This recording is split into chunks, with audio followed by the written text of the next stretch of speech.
Welcome to Varsha channel. பார்த்திங்கன்னா நம்ம வந்து இன்றைக்கி சண்டேனால சண்டே ஸ்பெஷல் வந்து சிக்கன் குழம்பு செய்ய போகிறோம். ஃபஸ்ட்டு பண்ணி ஒரு பேன் வச்சுக்கோங்க. அதில் வந்து ஆயில் விட்டுட்டு நல்லா ஹீட் ஆனோடனே இதில் சீரகம், சோம்பு, பெரிய வெங்காயம், கருவேப்பிலை போட்டு நல்லா தாளிச்சிக்கோங்க.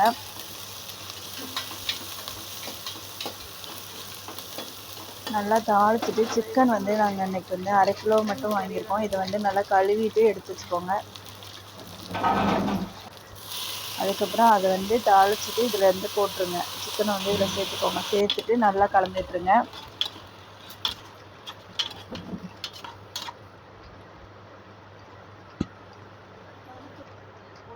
இதில் வந்து இஞ்சி பூண்டு அதில் அரைச்சி இதில் சேர்த்துக்கோங்க. இஞ்சி பூண்டு பேஸ்ட்டை வந்து போட்டுக்கலாம். நாங்கள் எப்போயுமே அரைச்சி தான் போடுவோம். அதனால் இஞ்சி பூண்டு அரைச்சி இதில் சேர்த்துக்கோங்க. அதுக்கப்புறம் இதில் மஞ்சத்தூள் வந்து சிக்கனுக்கு கொஞ்சம் ஜாஸ்தியாகவே போட்டுக்கோங்க. அப்போ தான் சிக்கனோட ஸ்மெல் வந்து நல்லாயிருக்கும், வராமல் இருக்கும். அதுக்கப்புறம் தக்காளி வந்து 4 தக்காளி கட் பண்ணி இதில் சேர்த்துக்கோங்க. சேர்த்து அதையும் நல்லா கலந்து விட்டுருங்க. அதில் வந்து சால்ட் போட்டு கலந்து விடுங்க. அப்போ தான் வந்து சீக்கிரம் தக்காளி மசிஞ்சு வெந்துடும்.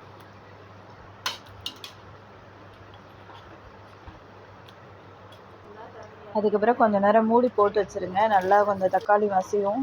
அதுக்கப்புறம் நல்லா இப்போ தக்காளி மசிஞ்சிருச்சு. இன்னும் கொஞ்சம் நேரம் ட்ரை ஆனோடனே இதில் பார்த்திங்கன்னா மல்லித்தூள், மிளகாத்தூள், சிக்கன் மசாலா சேர்த்துக்கோங்க. சேர்த்து நல்லா கலந்து விட்டுருங்க. மல்லித்தூள் வந்து தீர்ந்து போயிடுச்சு. அதனால் பேக்கெட் மல்லித்தூள் தான் நாங்கள் போட்டிருக்கோம். அரைச்ச மல்லித்தூள் போட்டால் நல்லா டேஸ்டியாக இருக்கும். அதுக்கப்புறம் மிளகாய்த்தூள், சிக்கன் மசாலா கலந்து விட்டுருங்க. அவ்வளோதான். நல்லா ஓரளவுக்கு கறி வந்து நல்லா ஹீட் ஆகிடுச்சு. இதில் வந்து தண்ணி நல்லா ஒரு நமக்கு தேவையான அளவு குழம்பு அளவுக்கு தண்ணி சேர்த்துக்கோங்க. 2 சொம்பு அளவு தண்ணி சேர்த்துருக்கேன். அதுக்கப்புறம் தேங்காய் வந்து ஒரு மூடி அரைச்சி இதில் சேர்த்துக்கோங்க. குழம்பு திக்காக வேணும்னா தேங்காய் வந்து முழுசாக அரைச்சி ஊற்றலாம். நாங்கள் வந்து அரை மூடி மட்டும்தான் அரைச்சி ஊற்றிருக்கோம் இதில். அவ்வளோதான். நல்லா கலந்து விட்டுருங்க. நல்லா கலந்து விட்டு நல்லா கொதிக்கணும். கொதித்ததுக்கப்புறம் தான் நம்ம லாஸ்ட்டாக வந்து கொத்தமல்லி தழை போட்டு இறக்கிக்கலாம்.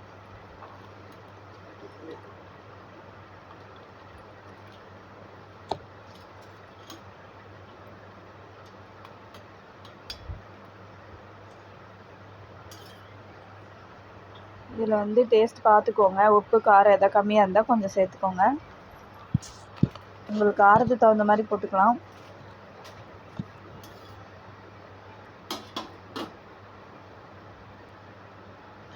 அவ்வளோதான். நல்லா கொதிச்சிச்சு. இப்போ வந்து லாஸ்ட்டாக வந்து கறியெல்லாம் வெந்துருச்சு. இப்போ லைட்டாக கொத்தமல்லி தழை மட்டும் கழுவி இதில் சேர்த்துக்கோங்க.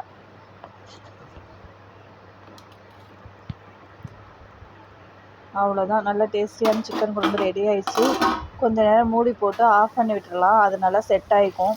அதுக்கப்புறம் அதில் உள்ள சிக்கன் எல்லாத்தையும் எடுத்து நாங்கள் வந்து ஃப்ரை பண்ண போகிறோம். அது எல்லாமே எடுத்து இன்னொரு பேன் வச்சு அதில் ஆயில் விட்டு அது மேலே அந்த சிக்கனை போட்டிருக்கேன். அதுக்கு மேலே மிளகாய்த்தூள், சிக்கன் மசாலா, மல்லித்தூள் சேர்த்துருக்கேன். அதுலேயும் கொஞ்சம் சால்ட்டு சேர்த்துக்கோங்க. சேர்த்து நல்லா கலந்துட்டுருங்க. அதில் வந்து தண்ணி கம்மியாக ஊற்றினா போதும். ஏன்னா ஆல்ரெடி கறி வெந்தாச்சு. அதனால் 1 டம்ளர் மட்டும் தண்ணி சேர்த்துக்கோங்க. தக்காளி வந்து ஒரு 3 தக்காளி அரைச்சி ஊற்றிக்கோங்க. அப்போ தான் நல்லா கிரேவியாக கிடைக்கும்.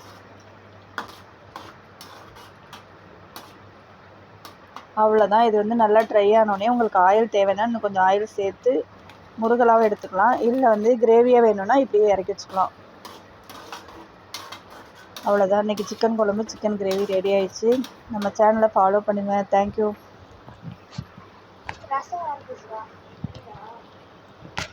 தேங்க்யூ என்ன பண்ணுறது?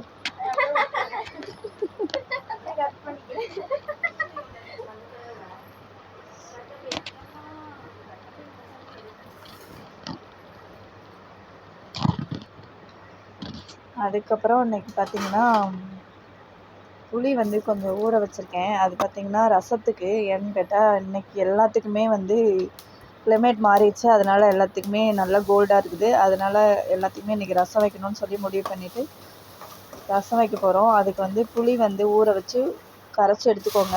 அதுக்கப்புறம் தக்காளி 4 தக்காளி கரைச்சிக்கோங்க. ரெண்டையும் ஒன்றா மிக்ஸ் பண்ணிவிட்டு இதில் உப்பு சேர்த்துக்கோங்க. ஜீரகம், மிளகு, பூண்டு, வரமிளகா, கருவேப்பிலை எல்லாம் மிக்சியில் அரைச்சி ஒரு பேன் வச்சு இதில் வெந்தயம் போட்டு தாளித்து அதையும் ஜீரக பூண்டையும் அதிலே தாளிச்சிட்டு அதுக்கு மேலே கருவேப்பிலை போட்டு தாளிச்சிட்டு ரசத்தை நம்ம கலக்கி வச்ச ரசம் எல்லாத்தையும் அதில் ஊற்றிடணும். ஊற்றி நல்லா கலந்து விட்டுட்டு அதிலே மஞ்சத்தூள் சேர்த்துக்கோங்க. மஞ்சத்தூள் கொஞ்சம் ஜாஸ்தியாக சேர்த்துக்கலாம். சேர்த்து நல்லா கலந்து விட்டுட்டு நல்லா ரசம் நுர வந்த உடனே நம்ம இறக்கி வச்சுக்கலாம். ரசம் வந்து சீரகம், மிளகு, பூண்டு மிக்ஸியில் அரைச்சிட்டு நம்ம தாளிக்கும் போது சேர்க்குறப்ப நல்லா வாசமாகவும் வேறு டேஸ்டியாகவும் இருக்கும். அவ்வளோதான், எல்லாமே ரெடி ஆயிடுச்சு. சேனலை ஃபாலோ பண்ணுங்கள், லைக் பண்ணுங்கள், ஷேர் பண்ணுங்கள். தேங்க்யூ.